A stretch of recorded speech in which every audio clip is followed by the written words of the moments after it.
Welcome to my channel, The World of Science Fiction. Don't forget to like and subscribe to the channel. Rain came down like shrapnel on Adara's black cliffs, each drop exploding against stone with the violence of something alive.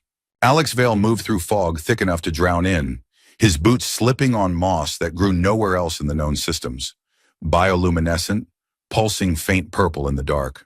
The child in his arms weighed almost nothing, all trembling limbs and soft blue fur matted with mud and something darker. Blood, maybe. The kid's own or someone else's. Alex couldn't tell anymore. The boy's eyes flickered gold in the darkness, pupils blown wide with terror. His small chest heaved against Alex's tactical vest, heartbeat so fast it felt like holding a trapped bird. Alex kept moving, ignoring the burning in his thighs, the way his shoulder screamed where he dislocated it, pulling the kid from the ravine.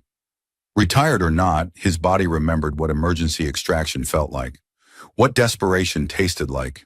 He'd been on Adara for 3 months, trying to disappear into a world that didn't want him, trying to forget what he'd done in the war, the orders he'd followed, the screaming that still woke him at 300 every morning. The colony administrators had been clear. Stay out of the interior. Don't interact with the natives. Don't interfere with local customs, no matter what you see. He'd found the boy in a hunting trap, leg broken, crying in a language Alex didn't speak but understood anyway. The universal grammar of pain. Some instinct older than thought had made him cut the rope, lift the child, run. Now that instinct felt like the stupidest thing he'd ever done. The mountain clearing opened before him like a mouth, circular and too perfect to be natural. Stone markers ringed the perimeter, carved with symbols that hurt to look at directly. In the center, a figure waited, tall and still as the monoliths around her. Zandra. Alex had seen her twice before, always at a distance, always moving through the forest with the fluid grace of something that had never learned to doubt its place in the food chain. Midnight blue skin that seemed to absorb light rather than reflect it. Eyes that tracked movement with predatory precision.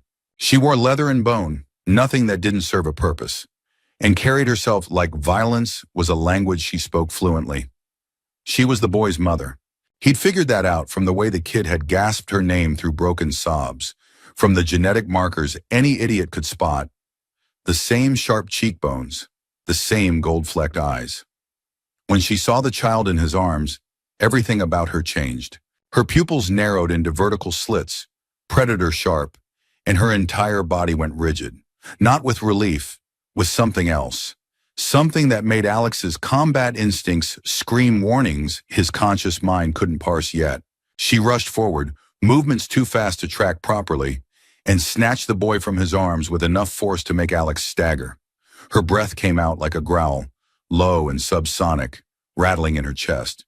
She held her son at arm's length, nose flaring as she drew in air, and her expression, Jesus Christ. It wasn't gratitude, it wasn't relief, it was horror.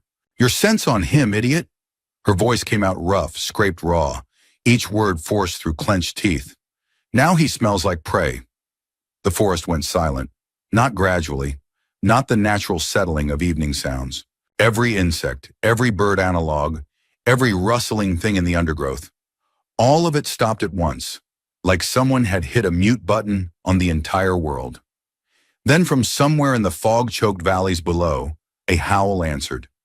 Long, low, rising at the end into something that made Alex's hindbrain light up with fight-or-flight chemicals that evolution had spent millions of years perfecting. It wasn't quite animal, wasn't quite mechanical. It was something that had learned to mimic both, something smart enough to use sound as a weapon. What? Alex started. Zandra's hand clamped over his mouth, claws pricking his skin hard enough to draw blood. She shook her head once, sharp and violent, then grabbed his arm and hauled him toward the tree line. The boy hung limp in her other arm, eyes glazed with shock.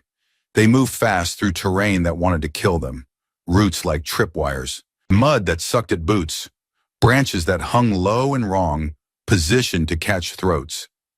Alex had done jungle warfare on 3 worlds, and this was worse than all of them. This forest had teeth. The howl came again, closer now. Multiple voices this time, harmonizing in ways that shouldn't be possible without vocal cords designed by committee. And underneath it, a sound that took Alex too long to identify. Footfalls. Dozens of them. moving fast, moving toward them. Xandra dragged them into the ruins of what had once been an outpost. Human construction, pre-war, judging by the rust patterns and the way the walls had been grown rather than built, some kind of organic architecture that had died with its makers. The roof was half collapsed, letting in fingers of rain. The floor was covered in something that might have been carpet once, now reduced to bacterial slime. She shoved Alex against a wall and put the boy down in the corner, her movements precise despite the trembling in her hands. When she straightened, her claws were out, actual claws, extending from fingertips with a wet snick that made Alex's stomach turn. They gleamed in the faint light, razor sharp and slightly curved, designed for tearing. "Explain," Alex said, keeping his voice low. "Now!" Xandra turned to face him, and for the first time he saw her properly, really saw her, the way her chest heaved, the way her pupils kept flickering between round and slitted, the way she held herself rigid, like she was fighting her own skeleton for control. She knelt beside the boy, wiping blood from his face with movements that were almost gentle. Almost. But her claws stayed out, and her jaw worked like she was chewing words before she could speak them. "My species," she said, each word careful and sharp, "evolved from pack predators, apex hunters. We survived by reading scent, tracking prey across continents, coordinating kills." She paused, drawing in a shaking breath. "Any being carrying a foreign scent triggers our hunting reflex. Any being." Alex stared at her. "You're telling me, even against kin?"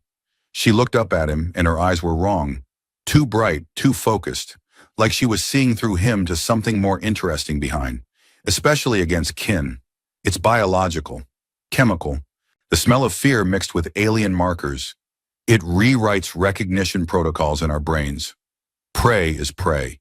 "You're saying you'd kill your own son?" Alex's voice came out flat, stripped of inflection. Combat voice. The voice he used when things had gone sideways and there was no room left for emotion. "Because I helped him." "Not me," she snarled, and the sound was inhuman enough to make him reach for the sidearm he wasn't carrying anymore. "All of us." Outside, answering shrieks cut through the rain. Closer now, close enough that Alex could hear the individual voices in the chorus, high and low, male and female, young and old. A whole clan, moving as one. The boy whimpered in the corner, curling into himself. Xandra's head snapped toward him, and Alex saw her pupils contract to pinpoints. Saw the way her lips pulled back from teeth that were too sharp, too numerous. Saw the exact moment when biology tried to override consciousness.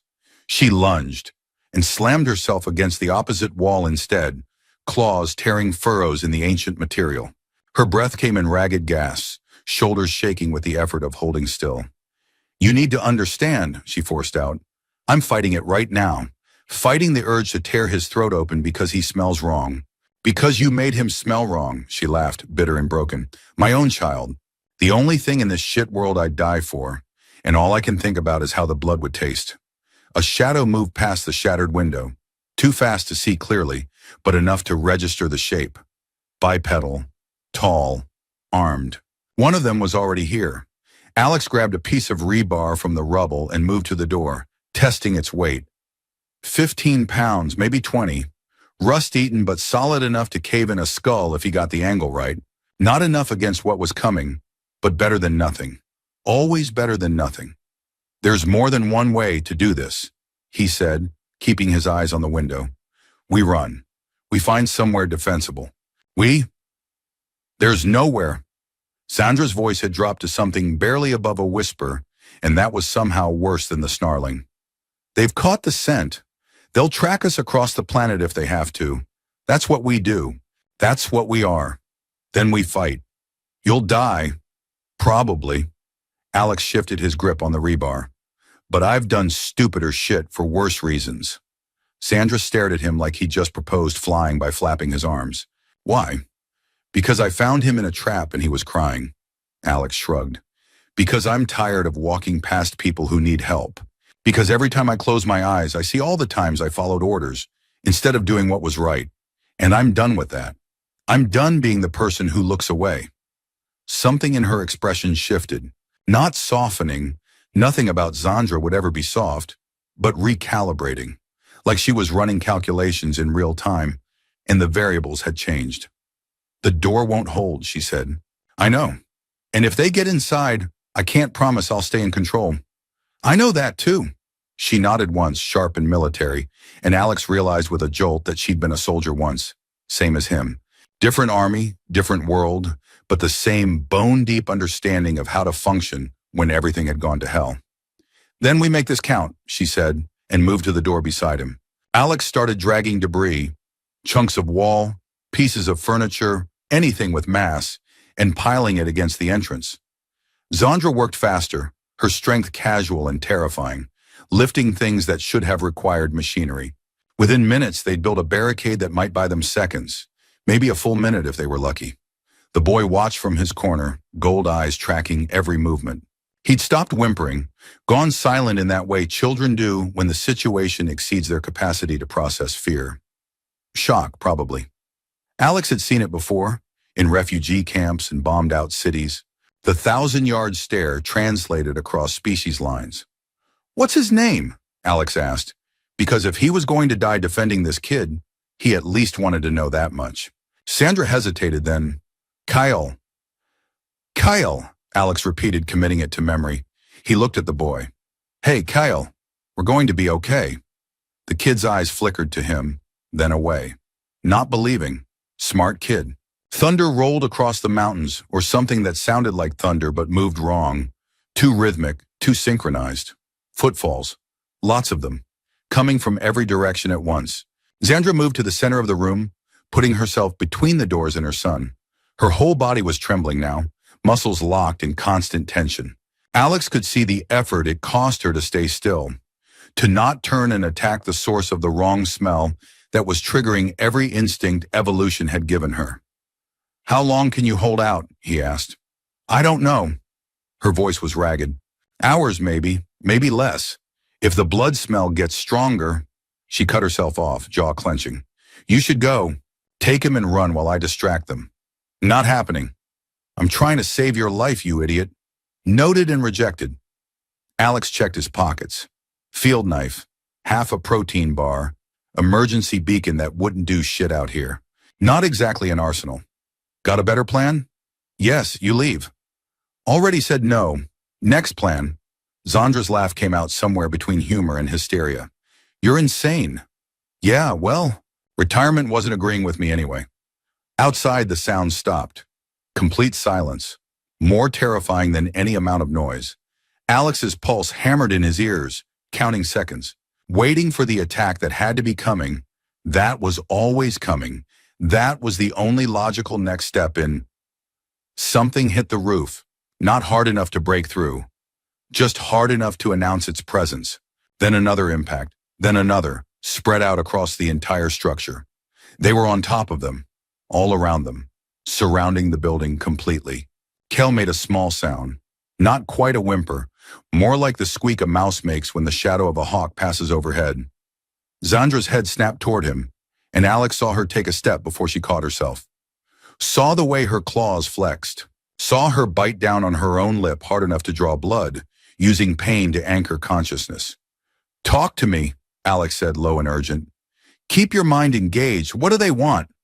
"To kill him." Her voice came out shredded. "To kill you. To purge the infection before it spreads." Infection? The foreign scent. In their minds, in my mind, it's a disease, a corruption of the pack. She squeezed her eyes shut. "They're right outside, waiting." "For what?" "For me to kill you both. Prove I'm still pack, still pure. And if you don't, they'll do it themselves and they'll make it slow." Alex thought about that, about clans and packs and the terrible logic of survival that evolution carved into nervous systems, about instincts so strong they could override love, could turn a mother into a killer, could reduce consciousness to chemistry. "There has to be a way to break the scent trigger," he said. "Some way to—" "There isn't." Zandra's eyes opened, and they were more slit pupil than round now, more predator than person. "I've spent my whole life studying our biology, trying to find ways to override it. There's no hack, no workaround, just willpower, and that runs out. Everything runs out." Alex moved to the window, risking a look outside. Figures in the rain. Dozens of them. Maybe 50, maybe more. hard to count when they moved like liquid shadow. All of them had Zandra's build. Tall, powerful, perfectly designed for violence. All of them were watching the outpost with the infinite patience of apex predators who knew their prey was trapped. And in front, larger than the rest, armored in what looked like bone plates that had been grown rather than forged, the Alpha. Even from here, Alex could see the intelligence in those gold eyes. This wasn't a mindless beast.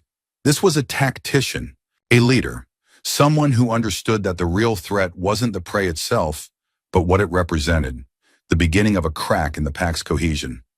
"They're not attacking yet," Alex said. "Why?" "Protocol." Zandra had moved to the corner opposite Kale, putting maximum distance between herself and the source of the wrong smell. First, they give the infected pack member a chance to cleanse themselves, to prove loyalty. Then if that fails, she didn't finish, didn't need to. Alex pulled back from the window and made a decision. "We're going to survive this." "How?" "Don't know yet, but I didn't drag that kid out of a trap just to watch him die here." He looked at Zandra, really looked at her, at the way she held herself rigid, at the war being fought behind her eyes, at the sheer force of will it took to not give in to biology. "And you're not going to kill him. You're stronger than your programming. You don't understand what it's like." Her voice broke. "The smell is everywhere. In my nose, in my lungs, soaked into my brain. Every second, I have to choose not to attack. Every heartbeat, it's like..." She searched for words. "Like trying not to breathe. You can do it for a while, but eventually your body takes over. Eventually you break. Then we change the situation before that happens. There's always something." Alex started pacing, mind racing through tactical options. Barricade wouldn't hold. Couldn't fight them. Too many. Too strong. Couldn't negotiate. If Zandra was right about the biology, there was nothing to negotiate with. Running was impossible, which meant... His mind caught on something she'd said earlier. "You said the scent triggers the hunting reflex. Foreign markers mixed with fear. What about other scents?" "What? If the problem is my scent on him, what happens if we mask it? Cover it with something else?" Sandra stared at him. No, it doesn't work that way. The smell is already in his fur, his skin. It would take days to fully dissipate, and we don't have..." "What if we add a scent they recognize?" Alex pressed. "Something pack, something that overrides the prey marker. There's nothing that..." She stopped, went very still. "Blood." "What?" "Pack blood. If he's covered in clan scent, recent, fresh, it might confuse the recognition protocols. Might buy us time." Her eyes focused on Alex with sudden intensity. "Your idea has merit. But whose blood?" Alex looked down at his hands, at the scratches from where branches had caught him during the run, at the larger cut on his forearm where he'd sliced it open climbing into the ravine. Not much, but enough to work with. "Mine. That's the scent that's causing the problem in the first place. So we mix it, yours and mine together, make something new that doesn't register as pure prey or pure pack." Xander's expression shifted through calculation, doubt, desperate hope. "That's insane. It might work, or it might make things worse. Everything we do makes things worse. That's the nature of situations like this." Alex unsheathed his field knife. "Question is whether we try it or wait for your willpower to run out." She looked at Kale, then back at Alex. "If this doesn't work, then we were dead anyway. At least this way, we tried." For a long moment, Zandra didn't move. Then she nodded and extended her arm. Alex made the cut quick and clean, across the palm where blood flow was good. Zandra didn't flinch, just watched the blood well up with clinical interest. Then she moved to Kyle, and Alex saw the boy press himself harder against the wall, instinct recognizing danger even if his conscious mind couldn't articulate it. "It's okay," Zandra said, voice gentle despite the trembling. "I need to mark you, to keep you safe." Cal didn't respond, but he didn't pull away when she pressed her bleeding palm to his fur, smearing blood across his chest and shoulders. The kid's eyes squeezed shut, small hands balling into fists. "Now yours," Xander said, looking at Alex. He made the same cut on his own palm, hissing at the sting, then moved to add his blood to the mix. The moment his hand touched Kyle's fur, he saw Zandra's pupils dilate, saw the way her breathing changed, saw her take an involuntary step forward before she caught herself. "Hurry," she ground out through clenched teeth. Alex worked fast, mixing their blood into Kale's fur until the kid was marked with streaks of red and darker blue. The smell was copper and something else, something sharp and organic that Alex's human nose couldn't fully process. When he finished, he stepped back quickly, putting distance between himself and the child. Zandra drew in a long breath, nostrils flaring. Her pupils flickered, slit to round to slit again, and her expression went through rapid changes too quick to read. Confusion, recognition, something that might have been relief.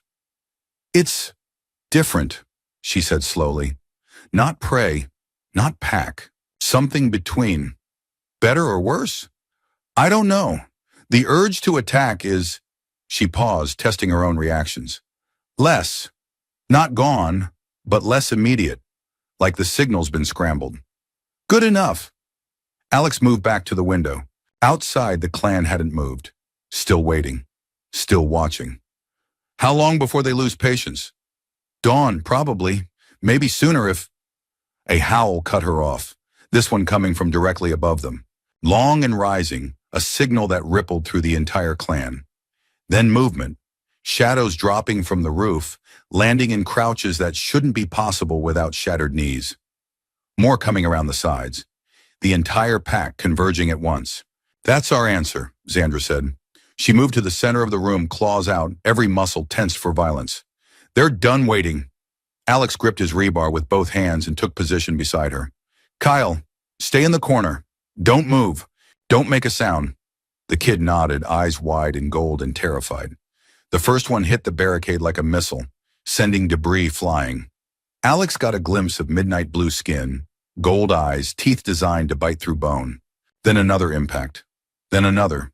The entire barricade coming apart under coordinated assault. Zandra launched herself forward, meeting the first attacker in midair. The impact was brutal. Bodies colliding with enough force to crack ribs. Claws finding flesh. Screams that were equal parts rage and recognition. She was fighting her own kind, her own clan, and doing it with the desperate fury of someone who knew exactly how much she was losing. Alex swung for the second attacker, rebar connecting with skull in a wet crunch. The hunter went down, but two more were already coming through the gap. He dodged left, felt claws rake across his shoulder, used the momentum to bring his weapon around in a wide arc that caught one of them in the knee. Bones broke. The hunter collapsed, howling. But there were too many, too fast, too strong.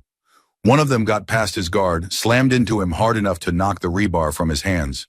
Alex hit the ground, rolled, came up with his field knife, and buried it in the hunter's throat. Blood sprayed, darker than human, thicker. The hunter made a gurgling sound and fell. Alex didn't have time to think about what he'd just done. Three more were coming through the door, moving with pack coordination that turned individual fighters into a single organism. They weren't trying to kill him quickly. They were hurting him, pushing him toward Kyle. They wanted him close to the boy, wanted the scent markers to strengthen, wanted to trigger Zandra's hunting reflex by putting prey and contamination in the same space. "Zandra!" Alex shouted, backing away from the corner. "They're using me as bait."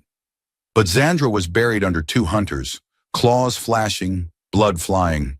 She'd torn one's throat out, but the other had her pinned, and more were coming through the door every second. The room was filling with bodies and violence, and the smell of blood. Alex grabbed a piece of the broken barricade, a plank with nails sticking through it, and used it like a club. Swung wild, connected with something, kept moving, kept fighting, because the second he stopped was the second he died. One of them tackled him from the side. He went down hard, head cracking against stone, vision going gray at the edges. The hunter on top of him was female, younger than Zandra, and her eyes were completely predator now. No consciousness left, just instinct. Her claws went for his throat, a blur of midnight blue, and suddenly she was gone. Zandra had grabbed her by the skull and thrown her across the room hard enough to crack the wall. But the moment of distraction cost her. Two more hunters were on her instantly, and Alex watched her go down under their combined weight. He tried to get up, couldn't. His legs weren't working right. Too much adrenaline, too much damage, systems starting to shut down. More hunters poured through the door. 10, 15, 20. Too many to count. The room was a mass of bodies and violence, and everything stopped. The hunters froze mid-attack, heads turning toward the entrance in perfect synchronization. Xandra went still beneath them. Even the dying stopped making noise. The Alpha stepped through the door. He was massive, easily 7 feet tall, bone armor grown directly from his skeleton in plates and spikes that made him look like evolution's rough draft of a tank. His eyes were pure gold, no pupils at all, and when he looked at Alex, it felt like being weighed on scales designed to measure worth in tooth and claw. The Alpha spoke, voice like grinding stone. Alex didn't understand the language, but he understood the tone. Command, judgment, finality. The other hunters backed away, forming a circle. Xandra tried to stand and was immediately pinned again, not violently, just firmly, held in place to watch. The Alpha moved toward Cal's corner with the slow precision of someone who had all the time in the world. Each step was measured, inevitable. The boy pressed himself against the wall, small body shaking, and the Alpha stopped 3 feet away and drew in a long breath through flared nostrils. Then he smiled. It was the worst thing Alex had ever seen. A predator's smile, all teeth and anticipation. The child reeks of the outsider, the Alpha said, and Alex realized with a jolt that he was speaking standard colony dialect. This wasn't some primitive savage. This was someone who understood exactly what he was doing. Purge the infection. He started forward, and Xandra tore free from her captors with strength that shouldn't be possible. She moved faster than thought, putting herself between the Alpha and her son, claws out, teeth bared, every line of her body screaming defiance. The Alpha stopped, tilted his head. You challenge? He's my son. Her voice was steady despite the trembling in her hands. Mine to protect. He's contaminated. He smells of prey, of weakness, of... The Alpha's nose wrinkled. Human. He smells of survival. Xandra's pupils were round now, fully conscious, fully present. I marked him myself. Mixed scent. He's neither prey nor weakness. He's adaptation. Adaptation! The Alpha tasted the word like poison. You've spent too much time with the humans. Their words, their ideas. Their weakness has infected you too. Their weakness saved my son's life. She gestured at Alex without looking away from the Alpha. That human ran into a trap zone, risked his life, carried a child he'd never met to safety. How is that weakness? Because it violates pack law, because it threatens our purity, because... The Alpha leaned forward, voice dropping. It makes us question who we are. Maybe we should. The other hunters stirred, uneasy. This was heresy, Alex realized. This was the kind of thing that started revolutions or got you killed, depending on which way the wind blew. The Alpha's expression darkened. You've made your choice then. You stand with prey, with contamination, with everything we've spent 10,000 years evolving beyond. I stand with my son. Xandra's claws flexed.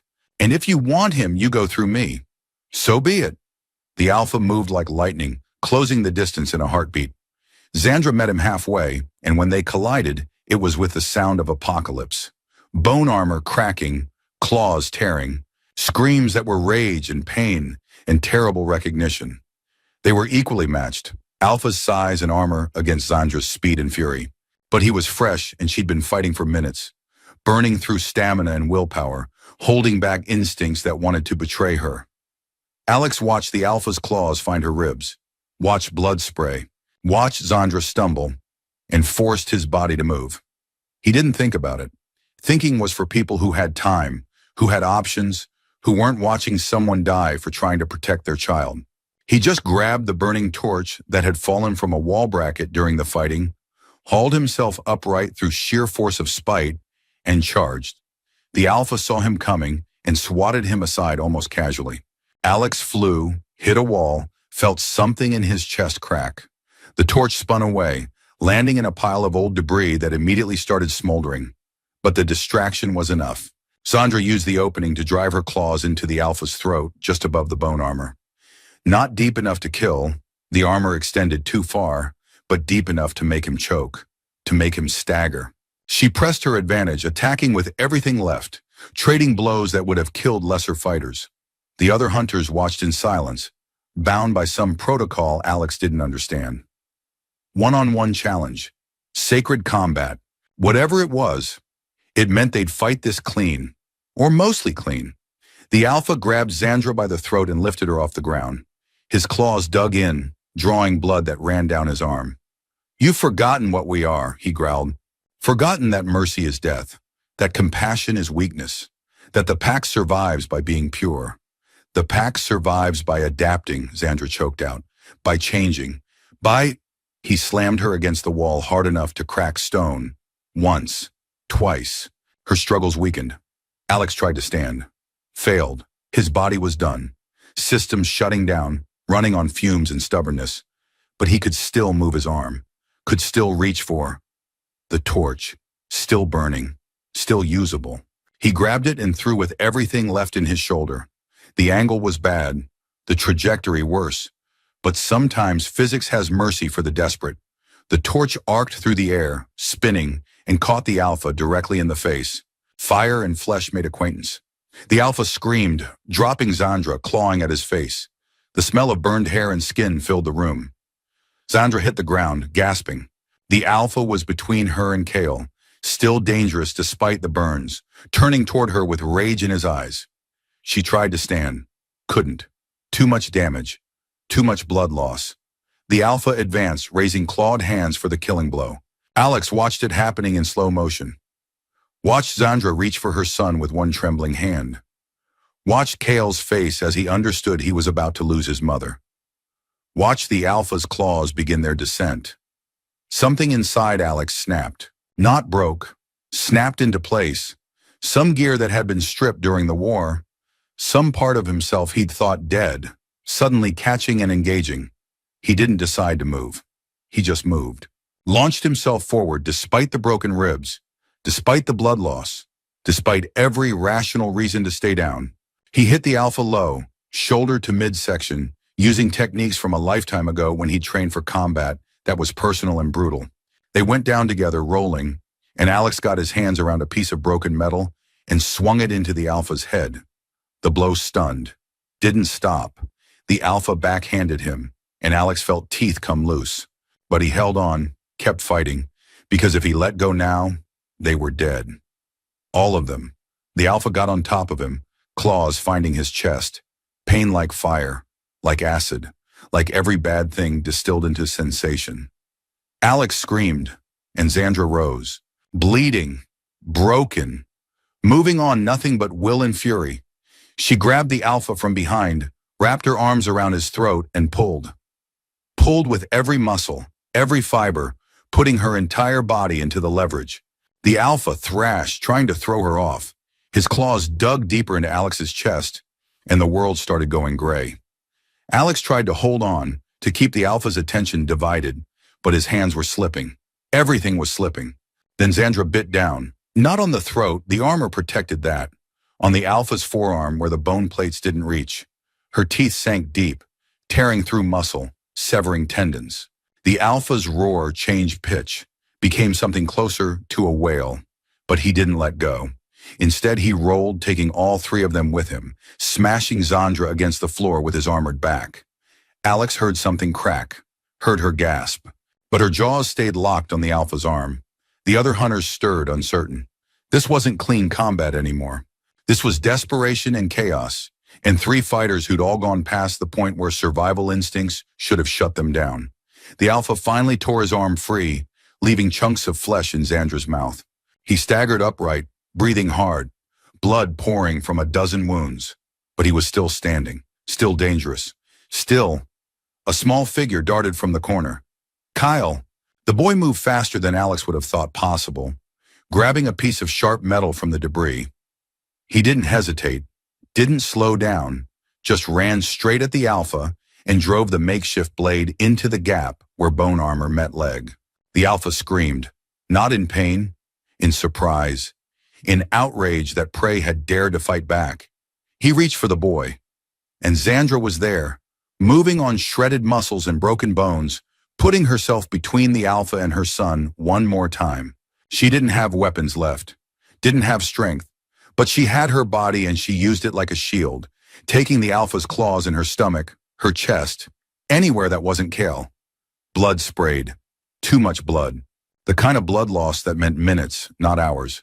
Alex saw it happening, saw Zandra's legs buckle, saw the Alpha draw back for the finishing strike, saw Kale screaming his mother's name in a language Alex didn't speak but understood in his bones. No, he didn't have the breath for it, didn't have the voice, but somewhere in his chest, in whatever part of him was still functioning, the word resonated like a bell. No, not like this. Not now. Alex crawled. Couldn't walk, couldn't stand, but he could drag himself forward on broken ribs and punctured lungs. Could reach the torch where it had rolled into a corner, still burning, ember hot. Could wrap fingers around it despite the pain of blistered skin. Could stand, shouldn't be possible. Was possible anyway, because sometimes the body obeys when you give it orders in the right tone of command. When you make it understand that failure isn't an option because the alternative is watching a child lose his mother. Alex took 2 steps and drove the torch directly into the Alpha's eye. The scream was inhuman, beyond inhuman.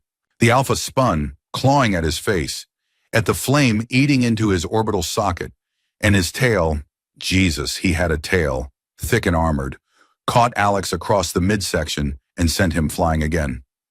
This time Alex didn't get up. Couldn't. Had used the last of everything just to make that strike count. But it was enough. Zandra, bleeding and broken, used the distraction to hook her claws into the Alpha's throat from behind, found the gap in the armor she'd been looking for, and pulled. The sound was wet and final. The Alpha made a choking noise, hands going to his throat, trying to stem the arterial spray. But Zandra had hit something critical, something that didn't heal fast enough to matter. He dropped to his knees, gold eyes wide with shock, and toppled forward. Silence crashed over the room like a physical weight. The other hunters stared at their Alpha, dying on the floor, at Zandra barely standing, covered in blood that was hers and his and probably Alex's too, at Kyle clutching his piece of metal, still ready to fight despite being a child who shouldn't know how to kill, at Alex, sprawled against the wall, each breath a separate negotiation with damaged lungs. One of the hunters stepped forward, older, scarred, with gray threading through his midnight blue skin. He looked at the Alpha's corpse, then at Zandra, then at Kale. His nostrils flared, drawing in the mixed scent. Contaminated, he said slowly, but alive. We're alive, Zandra agreed. Her voice was steady despite the shaking. We adapted. We survived. That's pack law, too. The gray hunter considered this, looked at the others. Some kind of silent communication passed between them. Subtle shifts in posture, angle of ears, things Alex couldn't read but could sense the weight of. The Alpha's dead, the gray hunter said finally. His law died with him, but the scent remains. The boy, he paused.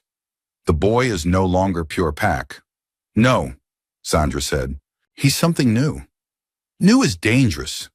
So is staying the same. Zandra gestured at the corpse. He would have killed my son for smelling wrong, for being saved by someone outside the pack. How is that strength? The gray hunter's expression was unreadable. It's survival. It's extinction. Zandra's claws retracted, hands becoming hands again. We're not the only species on this planet anymore. Humans are here. Others will come. If we can't adapt, can't learn to recognize allies instead of just prey and pack, we'll die. Maybe not today. Maybe not this generation. But eventually. She's right, another voice. Female, younger. I've seen the human settlements. They cooperate across species lines, share resources with beings who don't even smell like them. It makes them strong. It makes them weak, someone else argued. Soft. Unable to hunt properly. Unable to hunt us, you mean? Zandra shot back. Because they don't see everything as prey. They build instead of just taking. Create instead of just killing. And they survive in places we couldn't last a week. The argument rippled through the hunters, voices rising. Alex watched it happen, unable to follow the rapid-fire language shifts, but understanding the core of it. They were at a crossroads, evolution in real time, adapt or remain pure, survive or maintain identity. We adapt or we die, Zandra said, her voice cutting through the noise like a blade. The hunters went quiet. She repeated it, slower. We adapt or we die. The Grey Hunter raised a hand, and the remaining murmurs fell away completely. The boy lives, he said, for now, but he cannot return to the clan. The scent, mixed or not, will trigger others. Will cause conflicts we cannot afford during hunting season. Where does he go? Zandra asked, though her tone suggested she already knew the answer. That's your burden. The Grey Hunter looked at her with something that might have been pity. You stood against the Alpha, killed him in challenge. By pack law, that makes you Alpha now, but by choosing prey over pack, he paused. You've exiled yourself, both of you. Zandra's shoulders dropped, not surprise. Just confirmation of what she'd already accepted the moment she stepped between the Alpha and her son. I understand, she said quietly. The Grey Hunter nodded. You have until dawn. After that, any clan member has the right to hunt you as rogues. He looked at Alex. The human, too. He's marked with your blood now. The mixed scent makes him... A pause, searching for words. Confusing. Not quite prey. Not quite pack. Something in between. What does that make him? Alex managed to ask, each word costing blood. The Grey Hunter met his eyes. Problem. Solution. Depends who you ask. He turned back to Zandra. Go. Before the others decide, honor matters more than curiosity. The hunters filed out in silence, disappearing into the rain-soaked darkness. Within seconds, it was like they'd never been there. Just corpses and blood and the wreckage of combat. Zandra stood very still for a long moment. Then her legs gave out and she collapsed. Alex tried to move toward her. Failed. His body was done negotiating. Everything hurt in ways that suggested serious internal damage. The kind that needed actual medical attention, not field medicine and spite. Cale ran to his mother, small hands pressing against her wounds, trying to stop the bleeding through sheer force of will. He was crying now, great heaving sobs that shook his small frame, and making sounds in his throat that transcended language, the universal grammar of a child watching their parent die. Zandra's hand came up, cupping his face with blood-slick fingers. Shh, it's okay. You're safe now. You're bleeding, Cale managed in standard dialect, words slurred but understandable. I know. Zandra smiled, and even through the pain, it was genuine. I know, little one, but you're safe. That's what matters. Alex finally got his body to cooperate enough to crawl across the floor. It took an eternity. Every movement was agony, ribs grinding, lungs struggling. But he made it, collapsing next to them in a heap of damaged meat and stubbornness. Field kit, he gasped, in my jacket. Left pocket. Cale dove for it, small hands retrieving the battered medical kit Alex always carried. Habit from the war, from too many times when preparation was the difference between bleeding out and making it home. The kid brought it back, and Alex's shaking fingers found the trauma seal patches. Press here, he told Kyle, positioning the boy's hands over the worst of Zandra's wounds. Hard as you can. Don't let up. While Cale applied pressure, Alex fumbled with the patches, peeling them open and slapping them over the injuries that looked most immediately fatal. The patches weren't designed for Zandra's physiology, but blood was blood and pressure was pressure, and sometimes that was enough. Zandra's eyes tracked his movements, consciousness flickering but present. You should go, she said. Leave us. You've done enough. Shut up and let me work. You're in worse shape than I am. Then we're both idiots. Alex got another patch in place. Cale, I need you to hold this one. Gentle but firm. Can you do that? The boy nodded, gold eyes still streaming tears, but his hands were steady. Good kid, brave kid. The kind who'd charge an alpha with nothing but sharp metal and rage. Alex kept working, using the entire field kit. Patches, coagulant powder, everything. It wasn't enough. Not nearly enough. But it bought them time. And sometimes time was the most valuable resource in the universe. When the kit was empty, Alex sat back and took inventory. Zandra was stabilized, barely, but she'd need real medical attention within hours or infection would finish what the alpha started. His own injuries were extensive. Broken ribs, punctured lung, deep lacerations, possible internal bleeding. Standard Tuesday for someone stupid enough to fight predators barehanded. Kyle was the only one relatively unharmed. Traumatized, definitely, but physically intact. We need to move, Alex said. They gave us until dawn. That's maybe 4 hours. I can't walk, Zandra admitted. Then I'll carry you. You can barely breathe. I've done harder shit. Alex looked around the ruined outpost, cataloging resources. Any settlements nearby, human or otherwise? Zandra's laugh came out as a wheeze. There's a research station, 2 days north, but we won't make it. Not like this. Then we make it anyway. Alex started dragging himself upright, using the wall for support. Every muscle screamed protest. He ignored them. Because the alternative is dying here, and I'm not doing that twice in one day. Twice? I died when that alpha had his claws in my chest. This is bonus time. Alex offered his hand. Come on. We don't have the luxury of giving up. Zandra stared at his hand like it was a foreign object. Then slowly she reached up and took it. Together, more falling than standing. They got her upright. She swayed, leaning heavily against him, and Alex felt his ribs protest the added weight. He didn't care. They'd hold or they wouldn't, and either way, he was walking. Kel picked up a pack from the corner, probably Zandra's, from before everything went sideways, and slung it over his small shoulders. Ready to move. Ready to survive. They stumbled out into the rain. The storm had lessened to a steady drizzle, cold and miserable. The bodies of the hunters they'd killed lay where they'd fallen, already being reclaimed by Adara's aggressive ecosystem. Insects and fungus and things that moved in the spaces between classification. Alex picked a direction that seemed less vertical than the others and started walking. Zandra on one side, Kyle on the other, all three of them moving like a single damaged organism. Every step was negotiation. Every breath was pain. But they moved. The forest swallowed them slowly, fog rolling back in, turning the world into gray cotton and shadow. Behind them, the outpost disappeared, swallowed by the rain and the dark. Ahead, nothing certain, just movement, just the next step, and then the next. They walked for hours. Alex lost track of time somewhere around when his vision started tunneling, and his sense of up and down became more suggestion than fact. But Kale kept them on course. The kid had some kind of natural navigation, reading the landscape in ways Alex couldn't begin to understand. Zandra faded in and out of consciousness, dead weight that Alex dragged forward through sheer, bloody-minded refusal to stop. When she was awake, she gave directions. When she wasn't, Kale compensated. They passed through territory that wanted to kill them. Plants with thorns that dripped neurotoxin, insects the size of fists that screamed when disturbed, things that moved in the peripheral vision and vanished when looked at directly. Twice they heard howls in the distance. Pack hunters, maybe, or just Adara's native predators taking advantage of the storm. Either way, they kept moving. At some point, Alex realized he was talking. Rambling.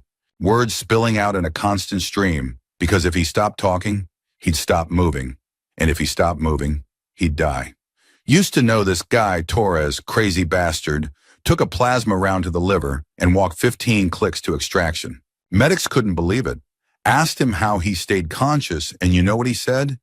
He said he kept betting himself he could make it to the next tree. Just the next tree, and then the next one. Didn't think about the whole distance, just one tree at a time. Smart guy. Died 6 months later in a bar fight. Stupid way to go after surviving. Alex, Zandra's voice barely audible. After surviving so much combat, and I always thought that was the real. Alex, stop. He stopped, swaying, confused. What? Look. He looked. Lights in the distance. Electric lights, not bioluminescent. Square shapes that meant buildings. The research station, they'd made it. Alex tried to laugh and ended up coughing blood instead. Told you, he managed. Told you we'd. His legs gave out. He went down hard, Zandra collapsing with him, both of them hitting the mud in a tangle of limbs and pain. Kyle was screaming something, running toward the lights. Alex watched the kid disappear into the fog and hoped he'd make it. Hoped someone would listen. Hoped everything went black. Consciousness returned in pieces. Sensation first, soft surface beneath him. Medical smell, antiseptic and recycled air. Pain, but distant, chemical dampened. Sound, steady beeping. Voices, low and concerned. Footsteps on metal deck plates. Light, too bright. He turned his head away from it. Easy, a voice said. Human, female. Professional. You're in the med bay. You've been unconscious for 36 hours. Alex's mouth was dry. He tried to speak, managed a croak. Water, the voice said, and something pressed against his lips. He drank. It tasted like plastic and salvation. Xandra, he managed. The boy. Are they alive? Stable. The Viltari female has extensive injuries, but she's responding to treatment. The child is unharmed. Well, physically unharmed. Psychologically, a pause. That's going to take time. Relief flooded through him, followed immediately by confusion. Viltari? That's what her species is called. You didn't know? The voice sounded amused. You fought an entire clan of apex predators to protect someone whose species name you didn't even know? Didn't come up in conversation. I suppose it wouldn't. The doctor, Alex could see her now, middle-aged, efficient-looking, made notes on a datapad. You've got 3 cracked ribs, a punctured lung that we've patched, multiple lacerations requiring regenerative treatment, and more soft tissue damage than I've seen outside of combat zones. What the hell happened out there? Helped a kid who needed help. That kid's mother killed an alpha in single combat. Do you understand what that means? Alex didn't. Shook his head. The doctor's expression was complicated. Alphas don't lose fights. They're genetically superior, combat-trained from birth, armored by nature. And she killed one while protecting both you and her son. She paused. The Viltari clans have protocols for this situation, but they're complicated. You might want to talk to her when she wakes up. Is she awake now? Has been for about 6 hours. Refused to sleep until she knew you were alive. The doctor's expression softened slightly. She's in the next room. I'll send someone to help you walk. I can walk. You absolutely cannot. Watch me. Alex sat up. The room spun. He ignored it, swinging his legs off the med bed and testing their weight-bearing capacity. Pain shot through his torso, but everything held. More or less. The doctor sighed. You're an idiot.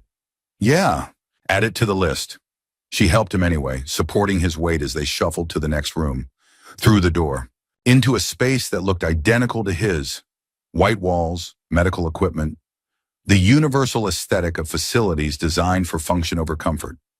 Xandra lay in the bed, propped up on pillows. Someone had cleaned the blood off and dressed her wounds, leaving her looking less like a warrior and more like someone recovering from surgery, which she was technically.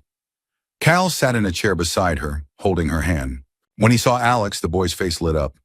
Pure joy, no complications, and he launched himself across the room for a hug that Alex's ribs immediately regretted. Careful, Xandra said, voice rough but amused. You'll kill him after he survived everything else. Worth it, Alex wheezed, carefully extracting himself from Cale's grip. He lowered himself into the chair the boy had vacated, every movement calculated to minimize agony. You look like hell. You look worse. Xandra's eyes tracked over him, cataloging damage with professional assessment. How much of you still works? Most of the important bits. How about you? I'll heal. Viltari physiology is resilient. She paused. The doctors tell me you carried me for kilometers while suffering from a punctured lung. Might have been kilometers, might have been meters. All looked the same in the fog. You should have left me. Thought we covered this already. I'm bad at following sensible advice. Xandra's laugh came out as a cough. Apparently. They sat in silence for a moment. Cale climbed back into his mother's lap, careful of her injuries, and she wrapped an arm around him automatically. Protection even in rest. What happens now? Alex asked. Xandra's expression darkened. Now, we're exiles. Cale and I can't return to clan territory. The mixed scent marks us as compromised. Not quite prey, not quite pack, but too confusing for instinct to process cleanly. They'll leave us alone, but we're not welcome.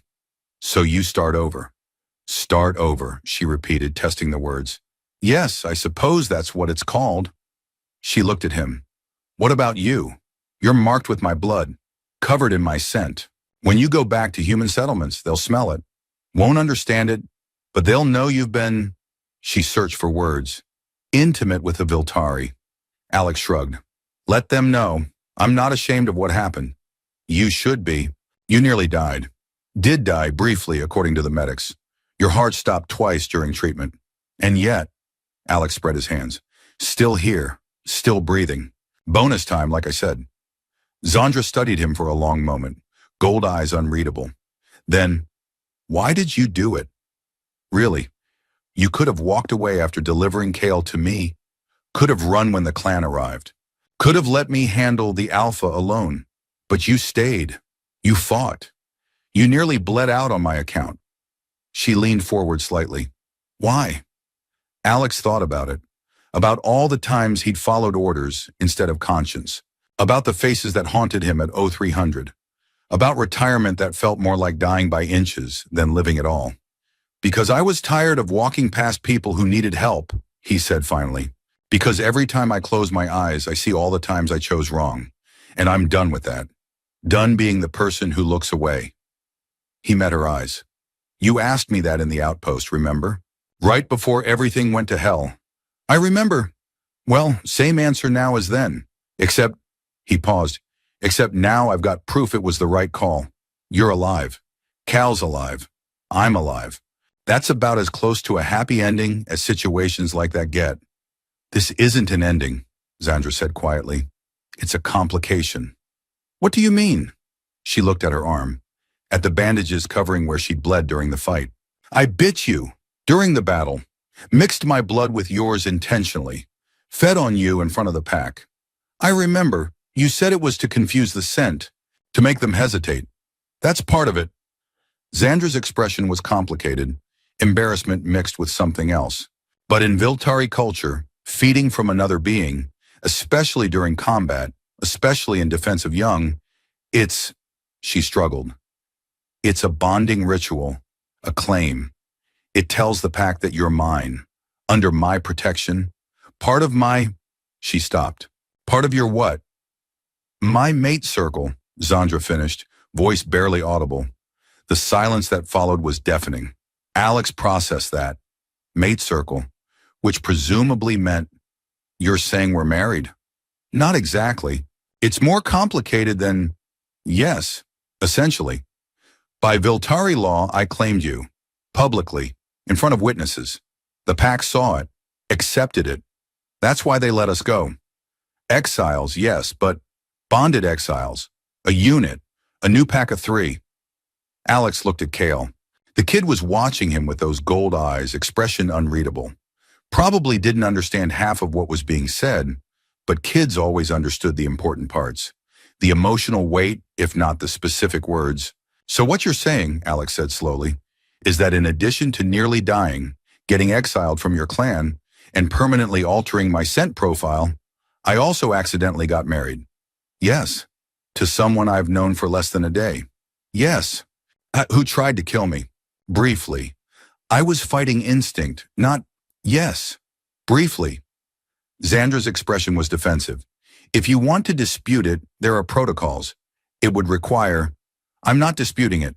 She stopped, stared. What? I'm not disputing it, Alex repeated.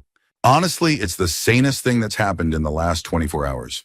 Everything else has been completely insane. So why not throw in an accidental marriage? You can't be serious. I'm completely serious. Alex leaned back, ignoring the protest from his ribs. Look, I came to Adara to disappear, to run away from everything I'd done and been. Thought I'd just fade out quietly, die alone and unmourned in some forgotten corner of space. He gestured at the medbay. Instead, I found a kid who needed help. Met a woman who fought her entire biology to protect her son. Nearly died doing something that actually mattered for the first time in years. And apparently got married in the process. He shrugged. Could be worse. Zandra's expression went through several rapid changes. Disbelief, calculation, something that might have been hope. You understand what this means? Mate circles are permanent. Bonded for life. You'd be responsible for Kale. For me. For a family, Alex finished. Yeah, I get it. And you're okay with that? Am I okay with suddenly having people who depend on me? With being part of something larger than myself? With having a reason to wake up at 300 that isn't nightmares? Alex looked at Kale, then at Zandra.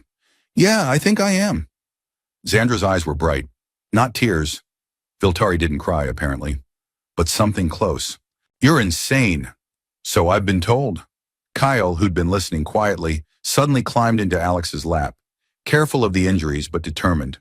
The boy's weight was warm and real, his small hands clutching Alex's shirt. Within seconds, exhausted by everything, Kale's breathing evened out into sleep. Alex looked down at the kid, then at Xandra. Her expression had softened completely, watching her son sleep against the human who'd nearly died for them. "See?" Alex said quietly. "Family. You should rest. I've been resting for 36 hours. Any more rest, and I'll fossilize." He offered his hand. "Come on, mate of mine. Let's figure out what happens next." Xandra took his hand, careful of her own injuries, and let him help her up. Kyle attached himself to her other side, and the three of them moved toward the door in a slow shuffle that was equal parts recovery and deliberate. The doctor they passed in the hallway took one look at them and sighed. "You're all supposed to be in bed." "Yeah, well," Alex said, "we're bad at following medical advice." "Apparently," but she didn't stop them, just shook her head and made notes on her data pad. They made it to the cafeteria. Small space, maybe 20 people, all researchers and support staff who stared openly at the Viltari and the human who smelled like her. Alex ignored them, focusing on getting food and finding a table in the corner. Kyle ate like someone who'd been starving, which he probably had been. Xandra picked at her meal, still recovering, but forced down enough to satisfy basic nutritional needs. Alex managed 3 bites before his stomach informed him that solid food was still negotiable. "What's the plan?" Xandra asked after a while. "Long term." "Don't know," Alex admitted. "Figure it out as we go, but..." He looked at her. "We figure it out together. The 3 of us. New pack, right?" "New pack," Xandra agreed. She reached across the table, palm up. Alex looked at her hand, at the scars already forming from the fight, at the claws that had retracted but could extend in a heartbeat, at the midnight blue skin that marked her as predator, as alien, as other. He took it. Their blood had mixed once already, in combat, in desperation, in the moment when biology and choice collided. Now it mixed again, metaphorically, in the simple act of holding hands across a cafeteria table while a small boy ate his first meal in safety. Kyle looked up, gold eyes moving between them. He didn't speak, still processing everything probably, but his small hand reached out and covered both of theirs. 3 hands, 3 lives, 3 beings who'd stumbled into something resembling family through the worst circumstances imaginable. It wasn't perfect, wasn't planned, wasn't anything Alex could have predicted when he woke up that morning thinking he'd spend another day disappearing into Adara's wilderness. But it was real, and it was his. Outside the research station, rain continued to fall on black cliffs. The forest hunted and was hunted. The clans moved through territory that had been theirs for 10,000 years, following instincts carved into DNA by evolution's patient hand. And somewhere in that wilderness, 3 sets of footprints remained, marks in the mud that rain would eventually erase, but that had existed. Evidence that prey and predator, human and Viltari, soldier and hunter, had walked together and survived. Tomorrow would bring complications, questions about their status, logistics of building a life as exiles, the constant challenge of managing Xandra's instincts and Kale's trauma, and Alex's own damage. But that was tomorrow's problem. Tonight they had food and shelter in each other. Tonight they were alive. Xandra squeezed his hand, claws pricking his skin gently, not drawing blood, just making contact. "You marked him as prey," she said, echoing words from what felt like a lifetime ago. "And you marked me as your mate," Alex finished. She smiled, all teeth, predator sharp but genuine. "Yes, I did." Kel made a sound that might have been a laugh, might have been a sob, might have been both. He leaned against his mother's side, small and exhausted and safe. They sat like that for a long time, while the station hummed around them and the rain fell outside and the universe continued its patient work of taking broken things and making them into something new. Finally, Alex spoke. "So, mate circles. How does that work exactly?" "You're asking now?" Xandra's expression was amused. "After agreeing to it?" "Seemed like the right move at the time. Details can wait. Details always matter." "Then tell me." "We've got time." Xandra considered for a moment, then started explaining. The customs and protocols, the expectations and responsibilities, the way Viltari bonds worked when biology and choice aligned. Alex listened, asking questions when things didn't make sense, clarifying when her human vocabulary failed. Kyle fell asleep against her side, exhausted by everything. They didn't move, didn't want to wake him, just kept talking in low voices while the boy slept, and the station maintained its vigil against the wilderness, and the future waited patiently for them to arrive. Hours later, when exhaustion finally won and they had to return to the medbay, Alex helped Zandra stand.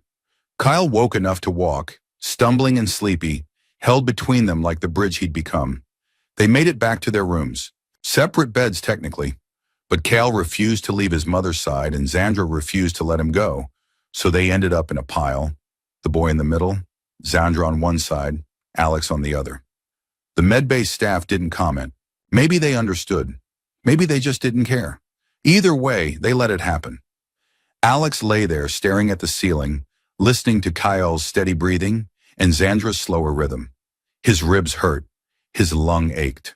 Every part of him that had been clawed open protested movement. But he was alive. They were alive. And tomorrow they'd figure out what that meant. For now, for tonight, this was enough. Zandra's voice barely a whisper. Alex? Yeah? Thank you. For what? For being stupid enough to help.